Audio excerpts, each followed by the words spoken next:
Bilirsiniz Səbu bəy, ümumiyyətlə siyasət böyük bir məhfumdur. Siyasət, siyasətçi, siyasi lider haqqında çox şeylər danışmaq olar. Amma çox qısa bir şeydir. Baxırsan, harada siyasətlə məşğulsan. Azərbaycan kimi bir ölkədə, şərq toplumunda siyasətlə məşğul olmaq və ya siyasətçi olmaq bu çox ağır bir məsələdir. Bugün faktiki olaraq gənclərimiz bunu bilməlidir. Burada siyasi zəkadan, strateji ağıldan daha çox cəsarətə, ürəyə, duruşa, ləyaqətə ehtiyac var. Çox ciddi siyasi zəkan ola bilər, strateji ağlın ola bilər. Amma toplum səndən bəzən bunların heç birini istəmir.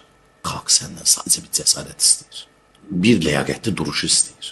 Və bunu bilən siyasətçi və təbii ki, ciddi ideoloji hazırlığı olan siyasətçi, siyasət adamları əlbəttə ki, uğra doğru gedəcəkdir. Gənclərimizə isə söyləmək istədiyim budur. Mütləq və mütləq ideoloji yönlərini seçməlidirlər. Mənim bir yazım var idi, dərsimiz türkçülük və demokratiya. Azərbaycanda türk milliyyətçiliyini irqçilik kimi çox təqdim ediblər. Bilərək və qəsdən edirlər.